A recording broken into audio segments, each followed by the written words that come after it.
Bombs Part. So for those who know me and have talked to me either this week or over the years, it's not often you see me up here because speaking in front of a lot of people, I get really nervous. Some people are surprised by that, but I do. But I feel pretty relaxed today, even though I've been thinking about this for about a month. You can laugh, it's okay. So just to kind of reflect on the speaker on Tuesday, her experience is really different than mine. And she was talking with the perspective of a parent and how the loss of her daughter affected her and her life and others around that were impacted by her daughter's death. For me, it's pretty personal. I mean, you can't get any more personal than you know. And for me, it's I'm an addict. I am a recovering addict, which is good news. Yeah, it's very personal for me. So my perspective is addiction is progressive.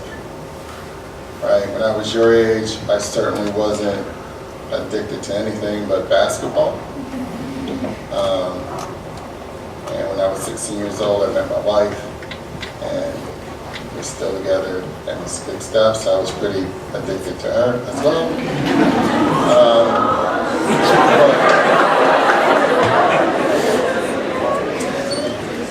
But I want to kind of give you, you see a bunch of photos of me and my family and my first love, which my wife will tell you is basketball. This is me. I don't even know how old I am. Cute kid. So I grew up in a single parent home. I grew up in East Orange. I had a lot of family members around, very supportive. Lots of fun, lots of cousins. I had 7 aunts, 6 uncles. Lots of family. And for me, family is always centered around parties. It's always a birthday party to go to. I was glad when it was mine because I got lots of gifts. Barbecues and other get-togethers. Now for the kids, we just played around. We just watched our adults talk and play cards and drink. I mean, drinking was a big deal. I think, I watched people I love have fun with alcohol and thought that was pretty cool. So that's my son. He was about 2 years old. That's my grandfather. My grandfather was probably the first male role model in my life. Now, Grandpa was in the military. He was a sergeant major. He was in the military, I think, for 25 years. After that, he was a very responsible man during the week. He might have a few beers and hang out. I remember he would come home and, he was a truck driver. He'd be tired, and I'd be like, Grandpa, what can I do for you? And so I'd just go grab me a beer, and I'd go grab him a beer. I thought it was cool. I would sit and chat with him, and he'd have his beer, he'd go to sleep, and get up and go to work the next day. On the weekends, Grandpa liked brown liquor. So by brown liquor, he liked Old Hickory. You guys ever heard of that? No. All kinds of anything brown that was hard liquor he liked. And Grandpa would drink, and he would get drunk. But he was my grandpa. I loved him. I thought, geez, he works hard. He's been married 50 plus years, raised 8 kids, went to work every day. I didn't know, I just thought that's what you did. I thought that that was part of growing up. I thought that was part of being a man. My grandfather ultimately died from end-stage liver cancer. He had colon cancer due to his alcohol consumption. And it was a tough way to end. Now, knowing what I know now, my grandfather was a functional alcoholic. He got up and went to work every single day. but I think he drank every single day. When he retired, his drinking just escalated. So there I go. Nice picture, right? Ignore the shorts. So I want to backtrack a bit. When I was young, I was pretty quiet. I think my friends would call me intellectual, although knowing I know about intellectualism, it's not me, but for them they thought I was pretty bright. But I was also socially awkward. Like I never really felt in place, right? I took things seriously. I was pretty purposeful. I liked to have fun, but I always felt like I was out of place. And that kind of shaped my view. As I grew up, I was always a pretty good athlete, but I never felt like I belonged. Right? I knew right from wrong. I always wanted to kind of go like the straight path, right? But I also wanted friends. I also wanted to be included. So in high school, as you see there, basketball was still a big part. My first drink, I was 16 years old. And I know that's probably late now, but I was 16. I remember it was my birthday, and my friends who used to make fun of me about how the great grades I used to get said, hey, we're gonna go drink, but it's your birthday, you're 16, let's go grab some beers. And back then it was, we used to drink quarts.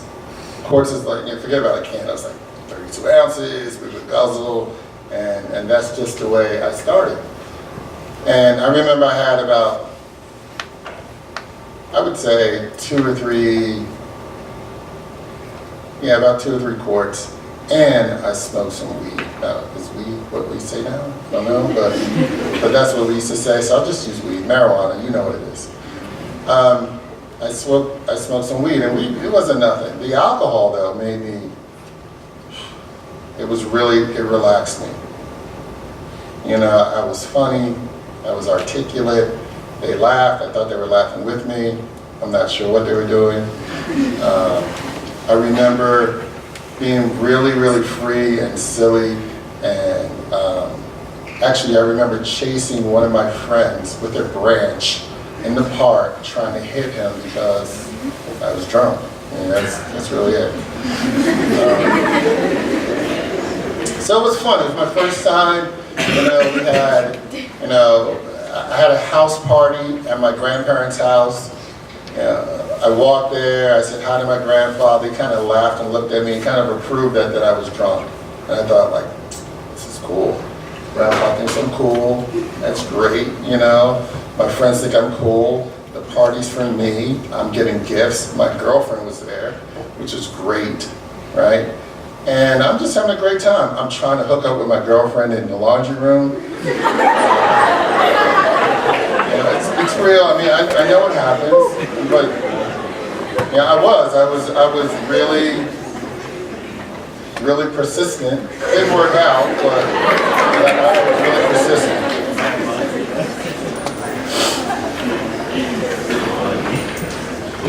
So, the party went on, and it was a great time, and that was it. In high school, I drank, on special occasions. If we had a big win, if it was a friend's birthday, I didn't smoke anymore. I thought, if you smoke weed, like, you're a bad person. So for me, it was no weed, but, I'll have an occasion. I like Budweiser. I like Bud. So I wouldn't necessarily call myself an addict, but I think it's important to know that when you drink, like some people can drink socially. For me, I always drank to get drunk. It made no sense for me to drink and not be drunk. Like I never understood how anyone could do that. Moving forward, when I was in college, it was the same thing. I drank or I got high for the effect. It wasn't, hey, it's so-and-so's birthday, we're gonna have, 1 or 2 drinks and be done with that. That was never my intention. My intention was drink until I couldn't drink anymore, or smoke until there was a cloud over my head, you know. I mean, that's how I looked at it. And again, you know, for me, initially, and even in college, as things escalated, this is my team, by the way, it's my high school team. My best friend, I don't know if you guys know, my best friend is right here. My best friend is dead. He chose to be a drug dealer. He was shot and killed. I can safely say that, and that kind of broke my heart, and if you want to know more about that, I'll tell you about that. I can safely say that 40% of those people there are in recovery or not around anymore. And for us, we just thought we were just having fun. And in high school we were, but as we got older, as things progressed, you know, it's addiction is a real thing. It's not something that people think that you can just stop in a minute. We were pretty good too, though, by the way. Like, you know, I'm 6'5", so I'm not a big guy. So that's me in college. I would say in college it really escalated for me. I was away from home, away from, you know, my mother yelling at me and my drill sergeant father and grandfather, like, make me rake leaves, and I had freedom for the first time. You know, I was the first one to go to college in my family. So while it was real important to me, I had a lot of freedom. Playing basketball at the college level, when you're a scholarship player, can produce a lot of anxiety. I mean, if you paid attention to the news now, a lot of athletes are coming out about their mental health and how they're affected by anxiety. That was certainly true for me. And while alcohol was great, you know, I moved on to, you know, my liquor of choice was rum. I got real stupid with rum. I can tell you a few stories about that. Marijuana became it. I mean, I smoked weed. I think, like, smoking joints was nothing. It's like, you know, I'm kind of a scientist. So I feel like you're leaving stuff in the air that you shouldn't leave in the air. You know, that's how I felt. People still use bongs. You guys know what bongs are? Yes, no? You can tell me, it's okay. It's what we're here for. Right, so I had a roommate, great guy, we're still friends. He introduced me, he tried to convince me to smoke during the season. I was like, I was a student athlete, you know. I'm gonna get a bio degree and I'm gonna play, I'm gonna be a great player. There's no way I'm gonna smoke. And he convinced me that once the season over, you should try it. So I said, sure, like, so we're drinking, and I had my first bong hit, and it was, for me, it was heaven. I mean, it relaxed me, it made me at ease. It gave me a feeling that I'd never had before. And from then on, it just progressed. It went from maybe once a week by the end of college, there wasn't a day I didn't get high. You know, and it didn't matter. I mean, you know, people think, you know, you get stressed out and you smoke. That's true. But if it was a sunny day, it was like, it's time to celebrate. Let's smoke, right? If it was a rainy day, it was the same thing. Let's get high, right? You got to see it on, you know, whatever, some organic chemistry quiz. It's time to get high, right? You're getting ready to go away on break. Guess what? It didn't matter. You know, and that's the one thing about addiction. You don't really need a reason. You know, everything's a reason. You know, you're not happy. You have, you know, your father chooses not to know you. Your parents aren't together. You broke up with someone. You know, they're all, I mean, all these things are life experiences. It's really about how you handle it. And for me, it was about, you know, drinking was great. Marijuana was better. It helped me in basketball. You know, big games. Yeah, I'd smoke before I played. You know, I scored 1,000 points in college. And I didn't know this. I talked to my roommate. He mentioned the day I scored 1,000 points at halftime. At halftime, we went into the bathroom and snorted cocaine. And for me, it's you know, I met him, I saw him last year, to not even remember that is pretty, you always have regrets. And one of my regrets is there are lots of things that I think I did that I don't remember. I don't remember that. I remember scoring 1,000 points. It was a foul shot, which was awful. One had like a jump shot at dunk it, but I don't remember the halftime thing, but he does. He thought it was hilarious. I thought like, yeah, it was funny then, but it's not now. So the escalation was real.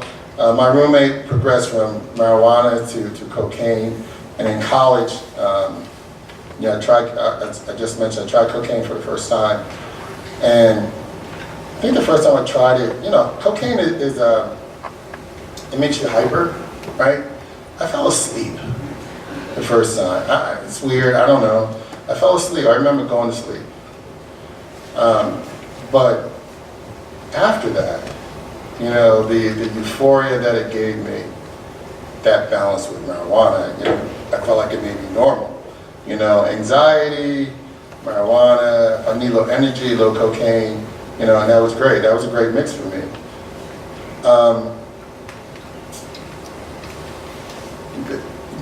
Again, it's the progression for me. I really could not afford to, use cocaine every day in college. I was a poor college student. My mother, she was a working class woman. So it wasn't as if I could, just spend money willy-nilly, but I still remember the effect. So my addiction really, and I should say that in college, I did some really stupid things, right? Like, I wasn't a mean drunk. I was like silly drunk, right? Or a silly addict. I would get high, and there was a rule that we had, that my coach had, that if you're a scholarship athlete, you could not ski.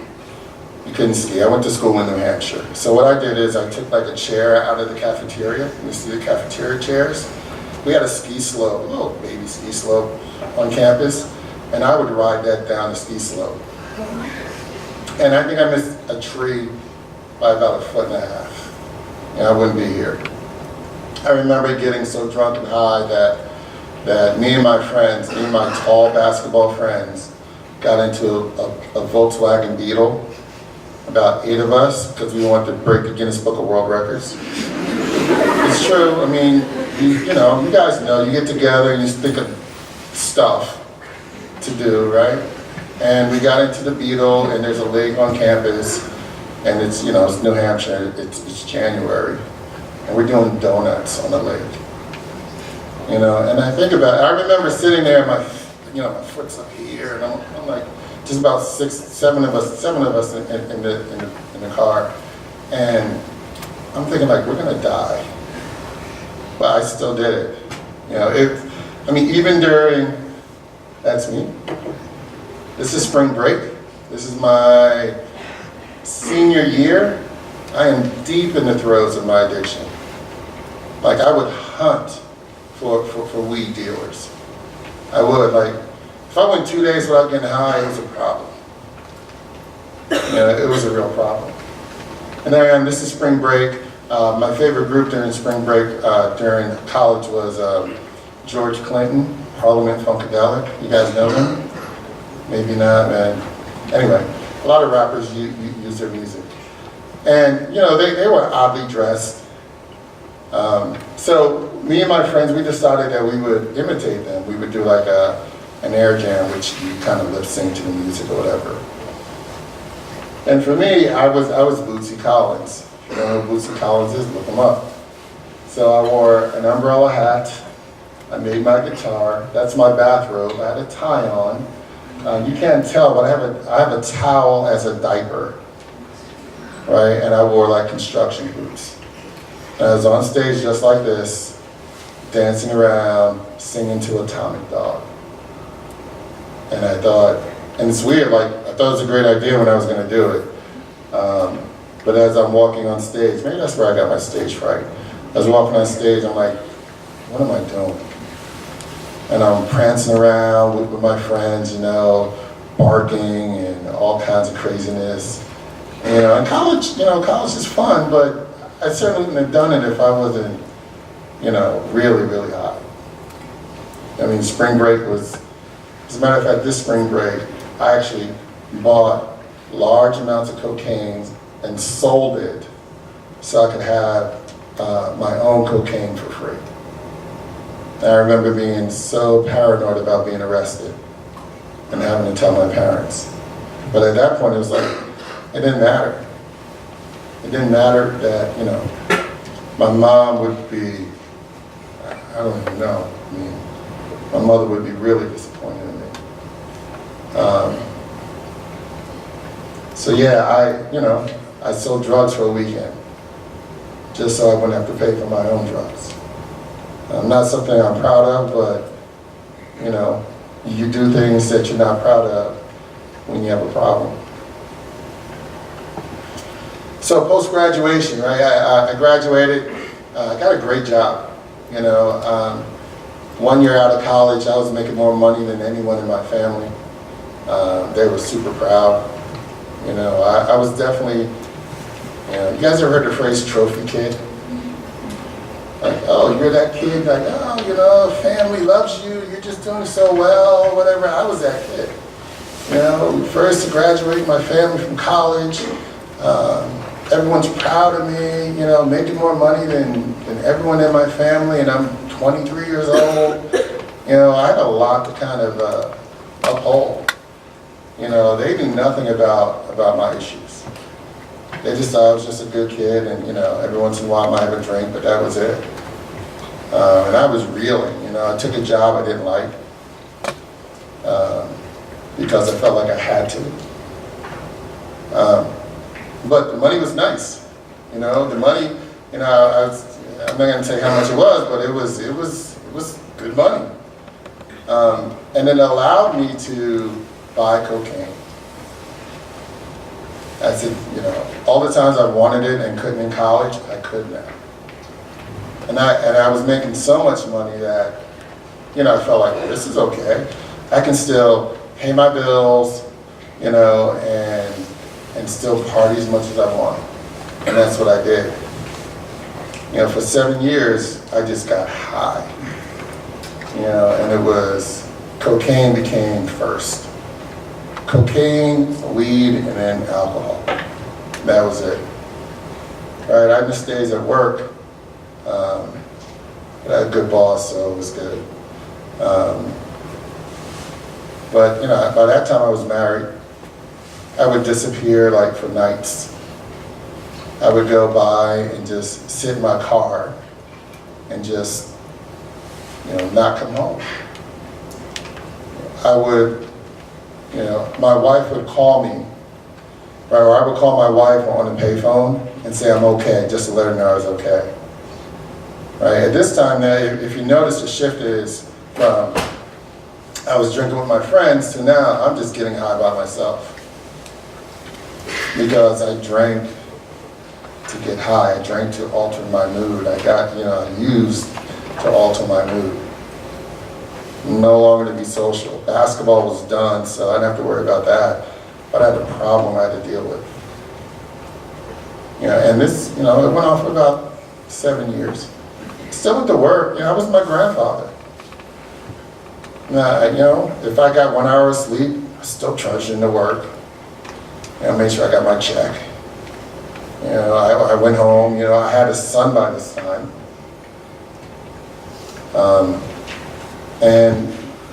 But I knew I had a problem.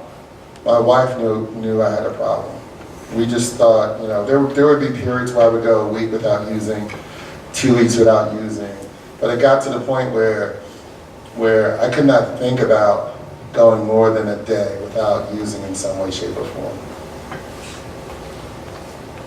So, you know, it got so bad that I was probably spending about 75 to 80% of my salary on just drugs.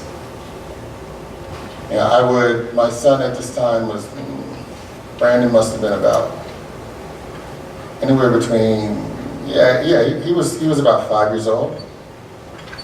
And you know, quick story, my son he'll be 32 in a few days. When he was in college, we drove past a building. He says, I know that building. I said, yeah, you do? He says, yeah, that's really familiar. And I told him, I said, when I was getting high, I used to bring him with me to buy drugs.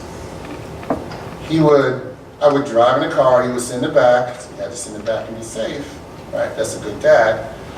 I know, addiction's a big contradiction.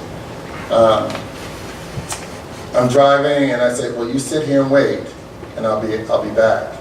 Now, if you know anything about drug buys, like, there's no guarantee you're coming back, right? Or if you ever get locked up, like my kid's going to DIFUS. And that's just the way it is, right? And, you know, if you know Brandon, he's a pretty smart guy. For him to remember that, I'm not even surprised. But that's a pretty low point for me, but it didn't stop me. It didn't stop me from doing it. When my daughter Brianna was born, I would leave her in the apartment and drive a mile or two and get drugs. She was a baby. You know, my wife was working. I decided to quit my job because I didn't like it. You know, and yeah, I mean, I would leave her there, and I would go and pick up. You know, it's the only reason why I tell you this. I mean, I'm not proud of it. I am okay with it now. But I know that all those years I really tried to stop. I really did. You know, I went to rehab for 45 days, stayed clean for 6 months. You know, I am a believer, right? I went to church. I thought church was going to like change me and save me. It gave me a great foundation, but like I was getting high in the bottom of the church. You know, you go out for water and you're like, oh yeah, I'm going to go downstairs, and like I was in the bathroom getting high. You know, it was real. So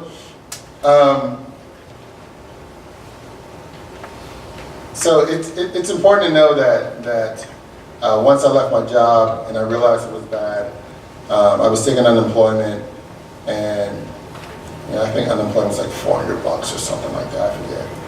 And you know, I would get the check and I would spend it before my wife even knew.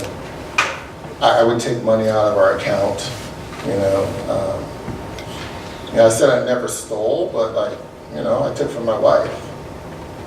You know, there were times when, you know, money was really low, and you know, my addiction is kicking in, and I considered like robbing someone, like sizing people up, like, okay, and this is like right around the corner from my house, like that's just dumb, right? Just trying to figure out, like, should I do it or should not? Thank God I didn't. Thank God I've never been stopped by the police, or I wouldn't be here. But it was really bad, right? And I had to decide on what I wanted to do.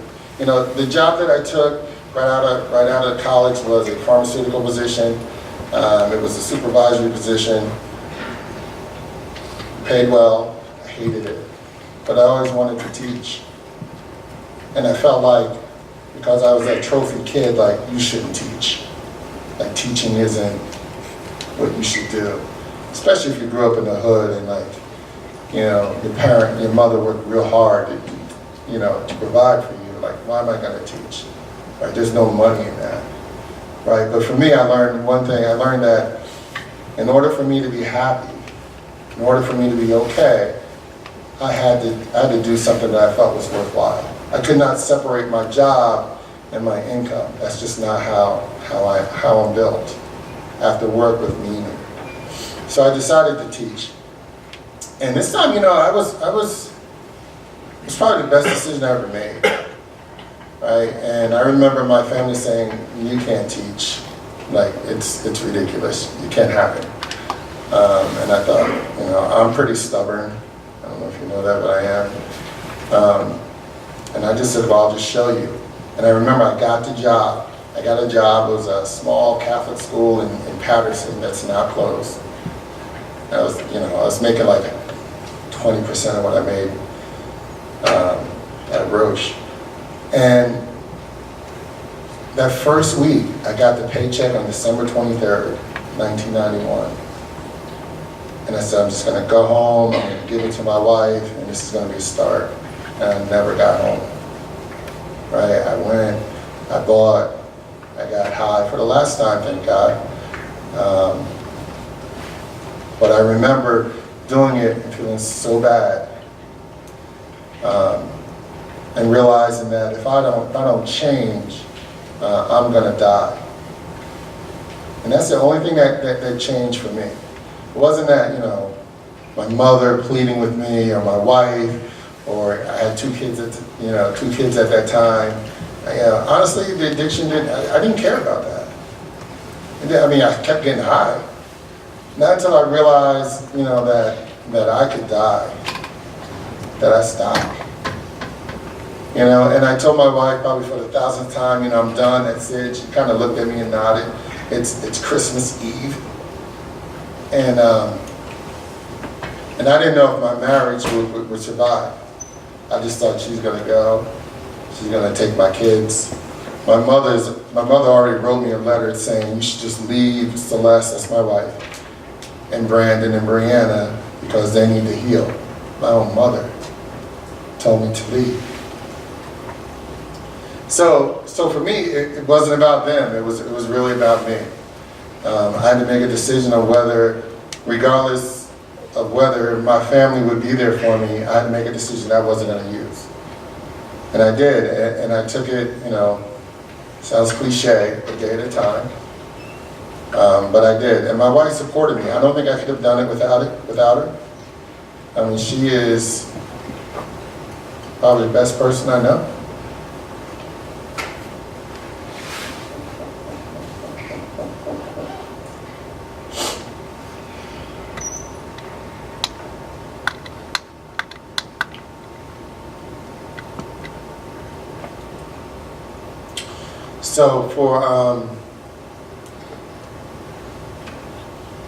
So for about a year, I kept it real simple.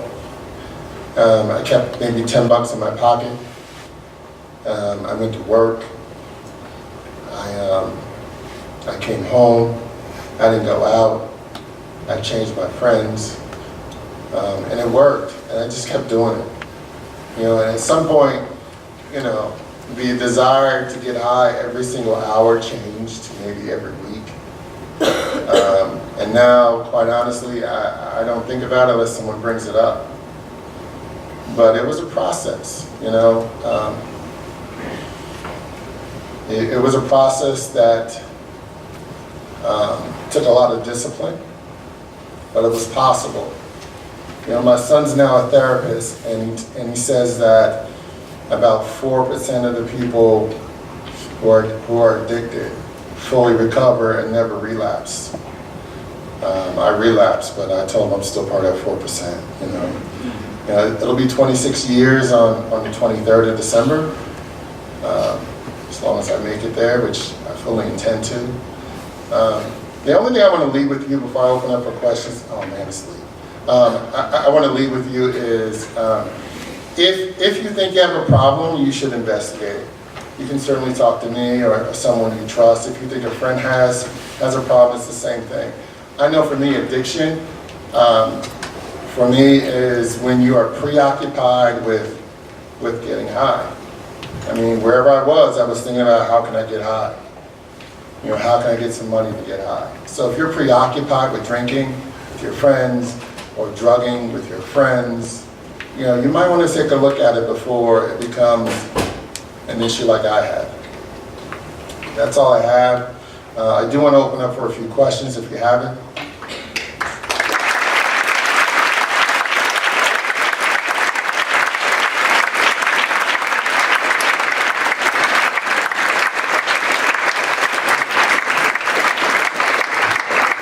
Any questions? All right, and I guess you are dismissed.